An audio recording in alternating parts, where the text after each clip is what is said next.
Bonjour, je suis Nicolas, créateur du site utilisersonmac.com. Aujourd'hui, je réalise une astuce qui me tient énormément à cœur puisqu'elle va nous permettre d'aborder ensemble un problème récurrent pour les utilisateurs de Mac. La plupart d'entre vous échangent de temps en temps des documents avec l'extérieur, que ce soit les amis ou la famille. Le plus simple lorsqu'il y a beaucoup d'informations à échanger, c'est d'apporter son disque dur externe. Mais vous avez certainement eu des déconvenues. Allez, totalement par hasard, deux problèmes. Votre disque dur externe qui n'est pas reconnu par le PC d'un ami, ou alors le disque dur externe de votre voisin qui a un comportement bizarre sur votre Mac. Par bizarre, j'entends que vous pouvez récupérer les données du disque externe pour les mettre dans votre Mac, mais que vous ne pouvez pas copier de nouveaux fichiers dessus. Alors, la question du jour, pourquoi ces bizarreries ? Comme lorsque cela se produit, il y a souvent un PC sous Windows et un Mac dans l'équation, l'explication la plus courante est « c'est pas compatible ». Il a un disque dur PC et moi j'ai un Mac. Ou alors j'ai un disque dur Mac et lui il a un PC. Bon, on va tout de suite tordre le cou à cette idée reçue. Un disque dur, c'est un disque dur. Que vous décidez de le brancher sur votre Mac, sur un PC sous Windows, sur une console de jeu, ou même tiens, sur une box internet, peu importe, ça reste un disque dur. Alors pourquoi, branché à votre Mac, vous n'avez pas pu écrire vos données dessus? Ou comment se fait-il que le PC chez votre ami n'ait pas été capable de voir votre disque dur externe, qui pourtant marche très bien chez vous? En fait, l'explication est assez simple. Le disque dur, c'est juste le matériel. Pour que votre ordinateur puisse le gérer, il faut qu'il comprenne comment les documents qui sont dessus sont organisés. Cette organisation correspond à ce que l'on appelle un système de fichiers. Pour faire simple, c'est un peu comme le sommaire d'un livre. Et là, vous devez commencer à voir où je veux en venir. Vous vous dites que votre Mac n'est pas compatible avec le système de fichiers PC. Alors c'est vrai, mais c'est faux à la fois. Déjà, l'expression système de fichiers PC ne devrait pas être utilisée, ça ne veut rien dire du tout, puisque PC veut dire ordinateur personnel. Donc je vais parler de système de fichiers Mac et de système de fichiers Windows. Le système de fichiers Mac s'appelle pour l'instant HFS+. Ce nom n'est pas à retenir, ne vous en faites pas. Windows par défaut ne sait ni lire ni écrire sur un disque dur en HFS+. Comme ça, c'est réglé. Maintenant, vous savez pourquoi si vous branchez votre disque dur externe sur un PC sous Windows, vous ne voyez rien. Et côté Microsoft, le système de fichiers de Windows est en principe le NTFS. Votre Mac n'est pas complètement analphabète puisqu'il peut lire ce système de fichiers.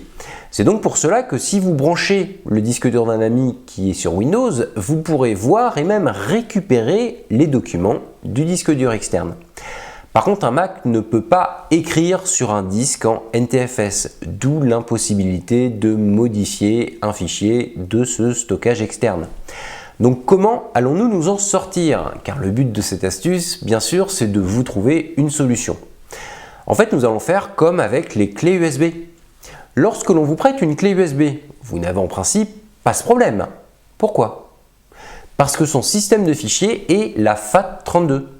Les systèmes macOS et Windows peuvent lire et écrire sur un périphérique en FAT32, donc le plus simple serait peut-être de reformater le disque dur externe dans ce format. Alors attention, cette opération effacera toutes les données. Mais avant de le reformater, vous aurez évidemment copié toutes ces données sur votre Mac. Mais on en arrive à la question, comment formate-t-on un disque dur? Pour cela, direction l'application utilitaire de disque que l'on peut retrouver grâce au Launchpad. Pour être plus précis, elle se trouve dans le dossier Applications et utilitaires. Comme vous pouvez le constater, j'ai mon disque interne, Macintosh HD, de présent. Mais j'ai aussi le disque dur externe que l'on m'a prêté.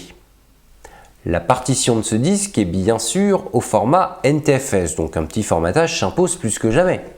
Pour cela, il suffit d'aller dans l'onglet Effacer, puis de choisir son format. Les formats macOS étendus sont les formats HFS+, et le MS-DOS-FAT, le fameux système de fichiers utilisé par les clés USB. Je nomme la future partition, je l'efface et j'attends quelques secondes. Et voilà, maintenant je peux copier sur ce disque dur externe des documents de mon Mac. et ce sera pareil sous Windows. Ce dernier pourra également copier dessus ou récupérer des informations. Lorsque vous m'avez vu formater ce disque dur, les plus observateurs d'entre vous ont certainement noté la présence d'un autre format, le exFAT. Je prends un petit peu moins d'une minute pour vous en parler. Le exFAT est une évolution de la FAT32. Ce dernier est effectivement assez ancien et peut présenter des inconvénients dans certains cas, et le exFAT y remédie. L'inconvénient principal est qu'on ne peut pas stocker de fichiers ayant une taille supérieure à 4 gigaoctets. Attention, qui dit taille supérieure à 4 gigaoctets dit vidéo haute définition. Donc si vous ne mettez pas de vidéo HD sur ce disque, vous n'aurez aucun problème en FAT32. Si par contre vous devez en stocker, je vous invite à choisir ce format exFAT comme format par défaut. Cependant, je vous mets en garde sur une chose, le exFAT est récent, donc ne marchera pas sous une version de macOS ou de Windows trop ancienne. Sur Mac, il est fonctionnel à partir de macOS 10, version 10.6 de son petit nom Snow Leopard, qui est sorti en 2009. Et sur Windows, ne pensez pas l'utiliser sans bidouille avant Windows Vista. Maintenant que la parenthèse de exFAT est fermée, je pense qu'il est temps de dire problème résolu. Et il est surtout temps de résumer rapidement cette astuce. Si l'on vous prête un disque dur externe, vous pourrez, quoi qu'il arrive, copier sur votre Mac les données étant sur ce disque. Mais si vous ne pouvez pas aller du Mac vers ce disque dur, dans ce cas-là, il faudra changer le format de fichier du disque dur externe. Pour cela, après avoir copié les documents à garder du disque externe dans votre Mac, puisqu'on va entièrement effacer le disque dur qui vous a été prêté, vous allez le formater au moyen de l'utilitaire de disque. Il suffira de choisir le format MS-DOS-FAT ou bien le format exFAT, et c'est tout. Dernière précision, cette astuce pourra vous servir dans le cas où l'on vous prête un disque dur externe, mais également dans le cas d'un achat de disque dur externe. Le format de fichier mis par le constructeur ne vous correspondra peut-être pas, donc libre à vous de le changer maintenant que vous savez le faire. Je vais d'ailleurs de ce pas vous laisser vous pencher sur vos disques durs externes et je vous dis à très bientôt pour de nouvelles astuces Mac ou iPad iPhone.